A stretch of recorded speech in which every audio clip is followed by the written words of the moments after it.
காலபுருஷ தத்துவத்துல 3வது ராசியாக வலம் வரக்கூடியவங்க. புதன் பகவானை ராசி அதிபதியாக கொண்ட அன்பு சொந்தங்களான மிதுன ராசிக்கு வணக்கங்க. நல்லா எப்படி இருக்கீங்க? புத்தி தெளிவா இருக்கு. வாழ்க்கை தெளிவா இல்லையே. அது ஒரு புறம் இருக்கட்டும். மிதுனம் அப்படின்னாவே பார்க்கறதுக்கு ஒண்ணுமே தெரியாத மாரி இருப்பீங்க.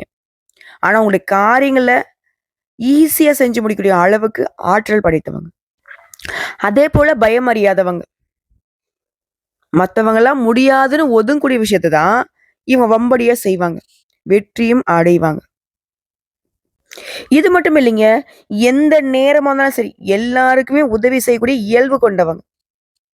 கற்பனை வளம் அதிகமா இருக்கும். கலை ஆர்வம் அதிகமா இருக்கும். என்னதான் இவங்களால எல்லாத்துலயுமே உறுதியா செயல்பட முடிஞ்சாலும், பொறுமையை கடைபிடிப்பாங்க. எதுவுமே நம்மளால முடியுங்கிற நம்பிக்கை கொண்டவங்க. பொறுத்தார் பூமி ஆழ்வாருங்கிறத மத்தவங்களுக்கு நிரூபிக்கக்கூடிய வகையில மிதுன ராசி செயல்படும். ச்சே! இவங்கள மாரிலாம் யாராலயும் இவ்ளோ பொறுமையாலாம் இருக்க முடியாது. அட போ சாமி! என்னால எனக்கு தேவையில்ல அப்படின்னு மத்தவங்க ஓடியே போயிடுவாங்க. ஆனா, ஒரு காரியத்த கையில எடுத்துட்டாங்கன்னா, அதுல இருக்கக்கூடிய நுணுக்கங்கள ஃபர்ஸ்ட்டு ஆராய்ஞ்சு தெரிஞ்சுப்பாங்க. அதுக்கப்புறம் தான் செயல்படவே ஆரம்பிப்பாங்க. இப்போ ஒரு உதாரணத்துக்கு சொல்லணும்னாக்கா, ஒரு எக்ஸாம் ஹால்லே போயிட்டு நம்ம கொஸ்டின் பேப்பர் குடுக்குறாங்க அப்படின்னாக்க, ஆன்சர் ஷீட்ல கை வைக்கிறதுக்கு முன்னாடி, நம்ம கொஸ்டின் பேப்பர முழுக்க படிச்சுட்டோம்னாக்க, ஓகேடா! இன்னைக்கு நல்லா தெளிவா இருக்கு. நம்ம படிச்சதெல்லாம் வந்திருக்கு. அப்படிங்கிற மாரி ஒரு புரிதல் வரும் இல்லையா? அப்போ தைரியமா எழுதுவோம்.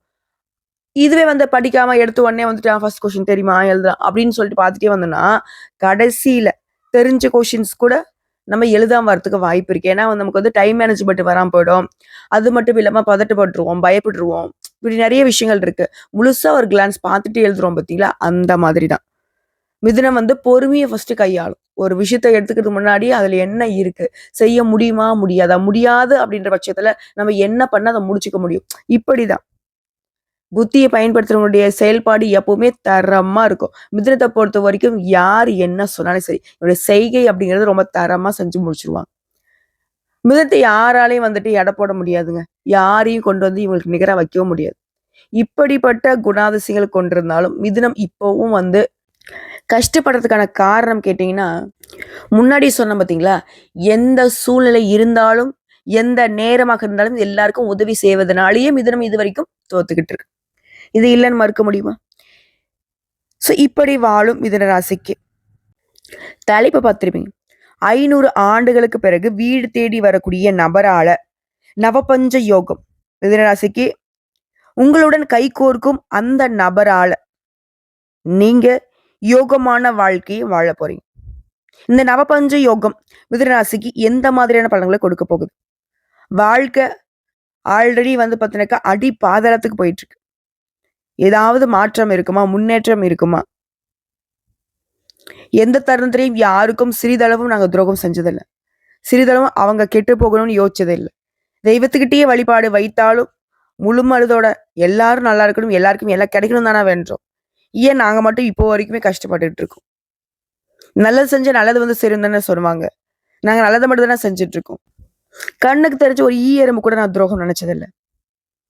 அதனால தான் நான் இவ்வளவு கஷ்டப்படுறோம். கெட்டது செய்யறவங்க நல்லா இருக்காங்களே. இப்படி என்னை யோசிக்க வச்சுட்டே கடவுளே. மிதுனத்துடைய குமுறல் இதுவதான் இருக்கு. இப்படிப்பட்ட நிலையில அந்த தெய்வத்துக்கு மிதுனத்துடைய அந்த புலம்பல்கள் பிடிக்கலைங்க. போதும். மிதுனத்தை நம்ம கஷ்டப்படுறது போதும். அவனுக்கு ஒரு நல்லதை பண்ணி விடுப்பா. அந்த பொண்ணுக்கு ஒரு நல்லதை பண்ணி விடுப்பா. அப்படிங்கிற மாதிரி மிதுனத்துக்கு கடவுளோட கடைக்கண் பார்வை கிடைச்சிருக்கு. அது சரிம்மா 500 வருஷத்துக்கு அப்புறமா ஒரு யோகம் உருவாகும். ஆமாங்க. இது எல்லா யோகங்கள் மாதிரியுமே சாதாரணது கிடையாது. 500 வருடங்களுக்கு முன்னாடி இந்த மாதிரி ஒரு யோகம் உருவாகி இருக்கு. இது திரும்பவும் உருவாகிறதுங்கிறது வாழ்க்கையில இப்போ யாருக்கு என்ன தசை வேணா நடக்கட்டும். எந்த கிரகங்கள் எங்க வேணா உட்கார்ந்து இருக்கட்டும். புரியுதுங்களா? எவ்வளவு கஷ்டம் வேணா நீங்க பட்டுட்டு இருங்க. இந்த யோகத்துடைய பலன்கிறது ஒட்டு மொத்தமா உங்க தலைவிதிவே மாத்தி பிரம்மன் எழுதுனா எப்படி இருக்கும்? நீங்க ஆசைப்பட்ட மாதிரி எழுதுனா எப்படி இருக்கும்? அப்படிப்பட்ட யோகங்களை கொடுக்கக்கூடிய அமைப்பு தான் இந்த நவபஞ்ச யோகம். சரிம்மா, யாரோ வீட்டுக்கு வர போறாங்க, என் கூட கை கோர்க்க போறாங்க, இதனால நான் நல்லா இருக்க போறேன்னு சொன்னேன் இல்லையா? யார் அது? சொல்றேன். இந்த 500 ஆண்டுகளுக்கு பிறகு, அதாவது ராகு பகவான் உட்கார்ந்திருக்கக்கூடிய இடத்தையும், குரு பகவான் உட்கார்ந்துக்கூடிய இடத்தையும் பொறுத்துதான் இந்த நவபஞ்ச ராஜயோகம் உருவாகி இருக்கு. இதனால மிதுன ராசிகளுக்கு அதிர்ஷ்டம்ங்கிறது கதவை திறக்க போகுதுங்க. இப்போ வேத ஜோதிடப்படி கிரகங்கள் எல்லாருமே ஒரு குறிப்பிட்ட கால இடைவெளியில ராசியை மாத்தும். இதனால சுபயோகம் உருவாகும், ராஜயோகம் உருவாகும். இது மனுஷனுடைய வாழ்க்கையில பெரிய தாக்கத்தை ஏற்படுத்தும். அதெல்லாம் வேணாமா, யார் எங்க வேணா உக்காட்டும், நவகிரகமா இருக்கட்டும், இடமா இருக்கட்டும், பயிற்சி ஆகட்டும், என்ன வேணா பண்ணட்டும், இப்ப எனக்கு நல்லது நடக்குமா, அதை மட்டும் கொஞ்சம் தெளிவா சொல்லிடு. புரியுதா? இந்த முதல்வன் படத்துல ரகுவரன் சார் சொல்லுவாருங்களா, ஒரு நாள் முதல்வர் ஆக முடியுமா முடியாதா? அப்ப அந்த வக்கீல்கள் சொல்லுவாங்க, அக்கார்டிங் டு த லா, ஏய் முடியுமா முடியாதா? இந்த மாதிரி தாங்க இதுல வந்து இப்ப கோவப்படுவீங்க. ஏன்னா அந்த அளவுக்கு பயங்கரமான கஷ்டத்துக்குள்ள இப்போ வரைக்கும் வாழ்ந்துகிட்டு இருக்கீங்க. தெளிவா முடிவு பண்றோம். ஆனா எங்கேயோ ஒரு இடத்துல இந்த அழகா ஒரு பானை செஞ்சு ஆத்து நிறைய தண்ணி போறப்போ போய் நிரம்ப எடுத்துட்டு வந்து கரைக்கு வந்து பாக்குறப்போ ஒரு துளி தண்ணி கூட அந்த பானையில இல்லைன்னா எப்படி இருக்குங்க? அந்த மாதிரி தான் மிதுனத்துடைய வாழ்க்கை இருக்கு. நிரம்ப நிரம்ப வேலை பார்க்குறோம், நிரம்ப நிரம்ப திட்டம் போடுறோம், நிரம்ப நிரம்ப உழைப்பு போடுறோம். பசி தூக்கம் மறந்து பகலா உழைச்சி என்னங்க பிரயோஜனம்? இதுக்கெல்லாம் விட தெரியணும் இல்லையா? இதுக்கெல்லாம் ஒரு பலன் கிடைக்கணும் இல்லையா? அதுதாங்க இந்த நவபஞ்ச யோகம் உங்களுக்கு கொடுக்க போகுது. அதாவது நிழல் கிரகமான ராகு பகவான் 2025ஆம் ஆண்டு மே மாதம் 18ஆம் தேதி மீன ராசியிலிருந்து கும்பராசிக்கு அதாவது பின்னோக்கி நகர்ந்து வரார். அதே மாதிரி இவர் வந்து கும்பராசியில நுழைந்த பின் குரு பகவானும் மிதுன ராசிக்குள்ள நுழையிறார். சோ இதனால ராகு மற்றும் குருவுடைய நிலையை பொறுத்துதான் இந்த நவபஞ்ச ராஜயோகம் உருவாகுது. இந்த ராஜயோகம் சாதாரண கிடையாதுங்க. வருஷம் வருஷம் வருது. ஒரு 10 வருஷம், 5 வருஷம், 50 வருஷம், 100 வருஷம் கிடையவே கிடையாது. 500 ஆண்டுகளுக்கு பின்னாடிதான் இந்த மாதிரி ஒரு யோகமே உருவாகி இருக்கு. இந்த ராஜயோகடைய தாக்கம்ங்கிறது சில ராசிகளுக்கு அதிர்ஷ்டத்தை கொடுத்தாலும் இதுல வந்துட்டு பெரும்பாலான பலன்கள் அதிர்ஷ்ட பலன்களை பெற போகிறது மிதுன ராசி. புரியுதுங்களா? இதன் மூலம் மிதுனத்திற்கு தொழில் நல்லா இருக்கும், தொழில் நல்ல வளர்ச்சி இருக்கும், முன்னேற்றத்தை பார்க்க போறீங்க, மேலும் நிதிநிலையுமே நல்ல உயர்வை பார்க்க போறீங்க. சாதாரணமா யோகம்னாலே நம்ம வாழ்க்கையில ஒரு மாற்றம் வரும். ஆனா இந்த நவபஞ்ச யோகம்ங்கிறத 9 பஞ்சங்களுக்குமே யோகம் தரக்கூடிய விஷயம். அதாவது 9 நவகரங்கள் எங்கெங்க உட்கார்ந்துக்கிட்டு எந்தெந்த மாதிரியான நம்ம இடத்துல கொடுத்தாலும், ஏன் உங்களுடைய அதிபதியே உங்களை கைவிட்டாலும் அந்த நிலையில் நீங்க இருந்தாலே சரிங்க. ஓகேவா? இந்த நவபஞ்ச யோகம்ங்கிறது எல்லா வகைகளிலுமே உங்களுக்கு யோகத்தை கொடுக்கும். உடைய எதிர்பார்ப்புகளை பூர்த்தி செய்து வைக்கும். திரும்ப உதாரணம் சொல்லணும்னா, எக்ஸாம் பேப்பர்ல அதாவது நம்ம வாழ்க்கை பேப்பர்னு வச்சுக்கோங்க, எக்ஸாம் பேப்பரை கம்பேர் பண்ணிக்கோங்க. கொஷின்ஸ் எல்லாமே தெரியல. இந்த யோகம் உங்களுக்கு வந்து எல்லா கொஷின்ஸ்க்கான ஆன்சரையும் தெரியப்படுத்தும். இல்ல எல்லாத்தையும் தப்பா எழுதி வச்சுட்டேன். இந்த நவபஞ்ச யோகம்ங்கிறது உங்களுடைய வாழ்க்கையில என்னென்ன தவறுகள் நடந்துச்சோ அது எல்லாத்தையும் சரியா மாத்தி கொடுக்கும். இப்போ புரியுதுங்களா? இந்த யோகத்துடைய பலன் எல்லாத்துக்கும் மேல இந்த யோகத்தினால திடீர் நிதி நன்மைகளை பெற போறீங்க. புதிய வருமான ஆதாரங்களை உருவாக்கக்கூடிய வாய்ப்பு இருக்கு. அதாவது நமக்கு தேவையான பணத்தை நம்மளே அச்சிடுற மாதிரி உங்களுக்கு தேவையான வருமானத்தை நீங்களே உருவாக்கிக்க போறீங்க. அதே மாதிரி வேலையில இருக்கிறவங்களுக்கு தனியார் துறையோ அரசாங்கத்துறையோ ஆண்களோ பெண்களோ எல்லாருக்கும் உழைப்பை போட்டு உயர்வை அடையணும் தான் நினைப்போம். ஸோ அப்படி உழைப்பை போட்டுமே உயர்வு இல்லாதவங்களுக்கு இப்போ பதவி உயர்வு கிடைக்கிறதுக்கான வாய்ப்பு இருக்கு.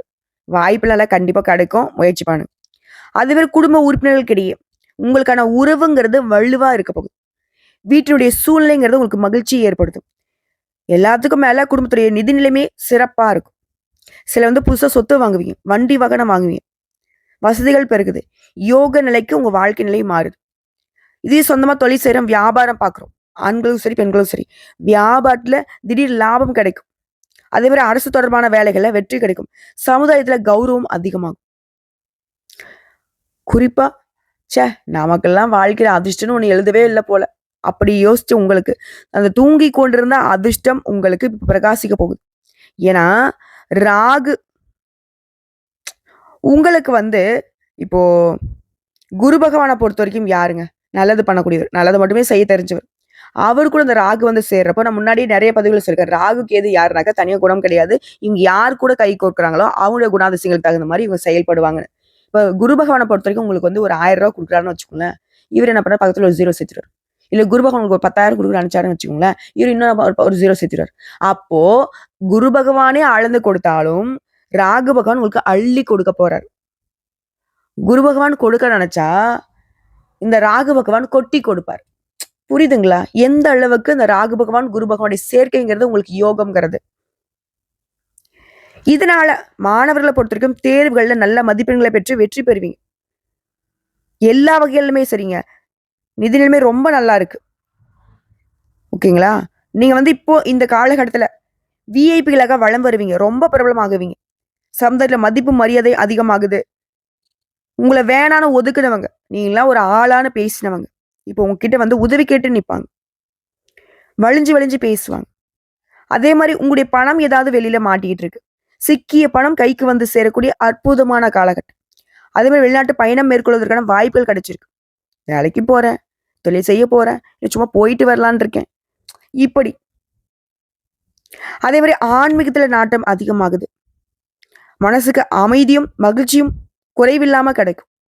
ஒட்டுமொத்த உங்க வாழ்க்கையே செழிப்பா இருக்க போகுதுங்க. வேலையிலும் சரி, வணிகத்திலும் சரி, இல்ல உத்தியோகத்திலும் சரி, நல்ல முன்னேற்றம். வேலை பார்க்குறீங்களா? நல்ல சம்பளம் கிடைக்கும். தொழில் பண்றியா, வணிகம் பண்றீங்களா? நல்ல லாபம் கிடைக்கும். தொழில் நல்ல வளர்ச்சி பெறும். அதே மாதிரி உங்க தொழிலையும் சரி, வணிகத்தையும் சரி அடுத்த கட்டத்துக்கு கொண்டு போவீங்க. வேலை பார்க்குறவங்களுக்கு பதவி உயர்வு கிடைக்கும். அது மாதிரி வேலையே இல்லைம்மா, நான் வேலை தேடிட்டு இருக்கேன், முயற்சி பண்ணுங்க, இப்போ நல்ல வேலை கிடைக்கும். இல்லைம்மா, ரொம்ப நாளாக ஒத்துக்கையில் வேலை பார்த்துட்டு இருக்கேன், கவர்மெண்ட் வேலை தான் பார்த்துட்டு இருக்கேன், இருந்தாலும் பெருசாக எனக்கு திருப்தி இல்லை, வருமானம் பெருசாக போதுமானதா இல்லை, என்னோட கமிட்மெண்ட் வேற, ரொம்ப நாளாக தொழில் பண்ணுற எண்ணத்தை வச்சுக்கிட்டே இருக்கேன், இப்போ நான் செய்யலாமா? தாராளமாக செய்யலாம், சாதகமாக இருக்கு. அதே மாதிரி நான் ஆன்லைனில் வர்த்தகம் பண்ணிட்டு இருக்கேன், பணம் போட்டு பணம் எடுக்கிறது, இந்த மாதிரி இன்வெஸ்ட்மெண்ட் மூலியமா பணம் பார்த்துட்டு இருக்கேன், பெருசாக தொழில் சிறப்பாக இல்லை, நிறைய நஷ்டத்தை கூட பார்த்துட்டேன் அப்படின்றவங்களுக்கு ஏற்கனவே செய்த பழைய முதலீடுகள் இருந்து கூட இப்ப லாபம் கிடைக்கக்கூடிய அளவுக்கு சாதகமான நேரம். என்ன ஒண்ணு மிதுனராசி ராகு பகவான் குரு கூட சேர்ந்து உங்களுக்கு சாதகமான பலன்கள் கிடைச்சாலும் எது செய்யறதுக்கு முன்னாடி திட்டமிட்டு செயல்படும். எதை முதலீடு பண்றதுக்கு முன்னாடியும் இந்த முதலீடு நமக்கு சிறப்பை ஏற்படுத்துமா, லாபத்தை கொடுக்குமாங்கிறத யோசிச்சு பண்ணு. இருந்தாலும் நல்ல லாபம் கிடைக்கும். அது மாதிரி வேலை தொடர்பா சொல்லுவாங்க இல்லையா, கொஞ்சம் வேலையா வெளியில போயிருந்தோமான்னு சொல்லுவாங்க இல்லையா, அந்த மாதிரி குறுகிய தூர பயணமோ இல்லது நீண்ட தூர பயணமோ போறதுக்கான வாய்ப்பு இருக்கு. அந்த பயணங்கள் கூட உங்களுக்கு நல்ல நிதி ஆதாயங்களை தரக்கூடிய வகையில தான் இருக்கும். எல்லாத்துக்கும் மேல மிதுன ராசிக்கு நீ நடக்கிறது எல்லாமே நல்லதாவே நடக்கும் சொல்லியா, அதாவது நேர்மறையான மாற்றங்களை மட்டுமே கொடுக்கும். இது இத்தோட இல்லம்மா, இந்த மே மாதத்தை பொறுத்த வரைக்கும் கிரகங்களுடைய ராஜான்னு சொல்லக்கூடிய சூரிய பகவானும் புதன் பகவானும் கூட மாற்றம் ஆகுறாங்க. இதன் விளைவாகவும் மிதுன ராசிக்கான பலன்கள் தனிப்பட்ட வாழ்க்கையிலும் சரி, தொழில் வாழ்க்கையிலும் சரி சிறப்பான பலன்களை அனுபவிக்க போறீங்க. பொருளாதார நிலையில பெரிய முன்னேற்றம் ஏற்படும். குடும்பத்திலிருந்து மகிழ்ச்சியான சூழ்நிலை இருக்கும். திருமணம் ஆகாதவங்களுக்கு நல்ல வரன் அமையும். திருமணம் ஆனவங்களுக்கு இடையே நெருக்கம் அதிகமாகும். இந்த காலகட்டம் மாணவர்களுக்கெல்லாம் சிறப்பான காலகட்டங்க. பெரிய பெரிய தேர்வுகள்லாம் வெற்றி பெற முடியும். அதே போல மிதுனராசி சேர்ந்தவங்க யாராக இருந்தாலும் சரிங்க, 6 வயதுல இருந்து 60 வயது வரைக்கும் கொடுத்த வாக்கை நிறைவேற்ற முடியும். சொத்துக்கள்ல முதலீடு செய்ய இதுவே சிறந்த நேரமா இருக்க போகுது. அதே மாதிரி உங்க உடல் ஆரோக்கியம் சிறப்பா இருக்குங்க. இந்த ஆரோக்கியம்ங்கிறது உங்களுடைய முயற்சிகளுக்கு உறுதுணையா இருக்கும். சுவர் இருந்தா தானே சித்திரம் வரைய முடியும். அந்த மாதிரி நீங்க நல்லா இருந்தாதான் உடைய செயல்பாடுகள் வெற்றி பெறும் இல்லையா. எல்லாத்துக்கும் மேல உங்களுடைய நீண்ட நாள் ஆசைகள் எல்லாமே அடுத்து நடக்குங்க, நிறைவேறும். பணம்ங்கிறது பல வழிகள்ல வந்துகிட்டே இருக்கும். அதாவது பல வழிகள்ல வருமானம் வருவதனால உடைய நிதிநிலை அப்படிங்கிறது இரட்டிப்பாகும். நீ நினைச்சது எல்லாமே, நினைச்ச காரியங்கள் எல்லாமே வெற்றிகரமா இப்ப செஞ்சு முடிக்க முடியும். எதிர்பாராத அதிர்ஷ்டத்தால, திடீர் லாபத்தால மிதுனம் மகிழ்ச்சி கடல்ல திளைக்க போறீங்க. இது உத்தியோக பணிகள் இருக்கீங்க, தனியார் துறையோ அரசாங்கத்துறையோ ஆண்களோ பெண்களோ, அலுவலக சூழ்நிலைங்கிறது உங்களுக்கு சாதகமா இருக்கும். இது நாள் வரைக்கும் அப்படி இல்லவே இல்லை. ஒரு ஆஃபீஸ் இருக்குனாக்க நீங்க மட்டும் தனித்து செயல்பாட்டு இருப்பீங்க, தனியா இருந்திருப்பீங்க. ஆனா இனி கிடையாது, எல்லாரும் உங்களுக்கு கீழே இருப்பாங்க. உங்ககிட்ட வழிஞ்சு வழிஞ்சு பேசுவோம், உங்ககிட்ட உதவி கேட்டு நிற்பாங்க. உங்களுக்கு மதிப்பு மரியாதை உயர்ந்துகிட்டே போகும். உங்களுடைய நட்பெயரும் அதிகாரமும் அதிகமாக போகுது. சிறப்பான காலகட்டங்க. என்னங்க குறை? வேலை இல்லையா? வேலை கிடைக்கும். தொழில் நல்லா இல்லையா? தொழில் முன்னேற்றம் இருக்கும், லாபம் கிடைக்கும். குடும்பத்துல மகிழ்ச்சி இல்லையா? அமைதி இல்லையா? இப்ப அதெல்லாமே கிடைக்கும். திருமணம் ஆகலையா? நல்ல வரன் கிடைக்கும். திருமணம் ஆயிடுச்சுமா, குழந்தை பாக்கியம் இல்லை, இப்ப குழந்தை பாக்கியத்துக்கான வாய்ப்பு கிடைக்கும். அதே மாதிரி திருமணம் ஆகி கணவன் மனைவிடைய பிரிவு இருக்குமா, சண்டை சச்சனை சாதாரண இப்படியே இருக்கு. ஒருத்தருக்கு ஒருத்தர் புரிதல் இல்லாம வாழ்க்கை போயிட்டு இருக்கு. இந்த காலகட்டம் இந்த ராகு குருவுடைய சேர்க்கைங்கிறது உங்களுக்கு எல்லா விஷயத்தையுமே புரிய வைக்கும், ஒரு தெளிவை கொடுக்கும், ஒட்டுமொத்தமா எல்லாத்தையுமே சரி செஞ்சு கொடுத்துரும். இன்னும் சொல்ல போனா அந்த மே மாதத்துல சூரிய பகவான் மே 14ஆம் தேதி ரிஷபராசிக்கு போறார். அதுக்கு முன் மே மாதம் 6ஆம் தேதி கிரகங்களுடைய இளவரசன் சொல்லக்கூடிய புதன் பகவான் மேஷ ராசிக்குள்ள போறார். அதுக்கு பின்னாடி தேவர்களின் குருவான குரு பகவான் 12 ஆண்டுகளுக்கு பின்னாடி மே மாதம் 14ஆம் தேதி மிதுன ராசிக்கு வரார். இதுக்கு பின்னாடி மே 18ஆம் தேதி ராகு கேது வந்து அவனுடைய இடத்த மாத்துறாங்க. எல்லாத்துக்கும் மேல இந்த மாசத்துடைய கடைசி நாளான 31ஆம் தேதி கூட சுக்கிர பகவான் மேஷ ராசிக்குள்ள போறார். இப்படி 6 கிரகங்களுமே ராசியை மாற்றுவதனாலுமே மிதுனத்திற்கு, அதாவது ராகுவும் குருவும் சேர்ந்துகிட்டு செஞ்ச வேலைக்கு இவங்க பங்குக்கு நானும் சரேன், நானும் பண்றேன் அப்படிங்கிற மாதிரி இவங்களால முடிஞ்ச வாய்ப்புகளை அதிர்ஷ்டங்களை கொடுத்துக்கிட்டே இருக்காங்க. எதிர்பாராத அளவுல நல்ல முன்னேற்றத்தை பார்க்க போறீங்க. அது தொழிலா இருக்கட்டும், வாழ்க்கையா இருக்கட்டும், எதுவாக இருந்தாலும் சரி, மிகவும் அதிர்ஷ்டகரமான நிலைக்கு இப்ப வந்து வாழ போறீங்க. நிதி ரீதியா சிறப்பா இருக்குது. பணம் பல வழிகளை உங்களை தேடிக்கிட்டு வரும். தினசரி வருமானம் அதிகமாகும். பதவி உயர்வா, சம்பள உயர்வா, அதுவும் அரசியல்வாதிகளுக்கெல்லாம் சொல்லவே வேணாம், கொடி கட்டி பார்க்க போறீங்க. புதுமண தம்பதிகளுக்கு குழந்தை பாக்கியம் கிடைக்கும். வேலை பார்க்குறியா, கூட வேலை பார்க்கணும் சரி, உயர் அதிகாரம் சரி, முழு ஆதரவு கொடுப்பாங்க. அப்புறம் ஒரு விஷயங்க, மிதுன ராசிக்காரங்க, இது வந்து பார்த்தீங்கன்னா பணக்காரங்களுக்கு தான் செட் ஆகுமாமா, இது வந்து படிச்சவங்களுக்கு தான் செட் ஆகுமாமா, நான் எல்லாம் வந்து பார்த்தீங்கன்னா படிக்கல, எனக்கு இவ்வளவு வயசாகுது, ஆஹா ஓஹோன்னு எது சொன்னாலும் சரிங்க. மிதுன ராசியில பிறந்தா மிதுன ராசியில இருக்கக்கூடிய நட்சத்திரம் எல்லாருக்குமே இப்போ ஒரு குழந்தை இருக்கு, அதாவது படிக்குது அப்படின்னா அதுக்கு என்ன தேவை? படிப்புல நல்ல மார்க் வாங்கணும், நம்மளுடைய பெற்றோர்கிட்டயும் ஆசிரியர்கிட்டயும் நல்ல பாராட்டுகள் பெறணும், அதே மாதிரி ஃப்ரெண்ட்ஸ் மத்தியில வந்துட்டு ஒரு மாதிரி ஹீரோ மாதிரி வளம் வரணும்னு தோணும் இல்லையா? இந்த மாதிரிலேருந்து கூலி வேலை செய்றவங்களுக்கு என்ன தோணும்? டெய்லியும் வேலை கிடைக்கணும், நல்ல வருமானம் இருக்கணும், குடும்பத்துல எல்லாருக்கும் வந்துட்டு ஏதாவது பிடிச்சதை வாங்கி கொடுக்கணும், இப்படி ஒரு தேவை இருக்குல்ல, அந்த மாதிரி எல்லாருக்குமே ஒரு முன்னேற்றம் இருக்கும். உங்களுடைய எதிர்பார்ப்புகள் எல்லாமே இந்த காலகட்டத்துல நிறைவேறும். புரியுதா? நவபஞ்ச ராஜயோகம்ங்கிறது சாதாரணமா உங்களுக்கு நல்லதை பண்ணாது. முழுக்க முழுக்க அதிர்ஷ்டத்துல உங்களை குளிப்பாட்டும். பயப்பட வேணாம். வரக்கூடிய வாய்ப்பு பயன்படுத்துறது மட்டும் தான் உடைய ஒரே வேலையா இருக்கணும்.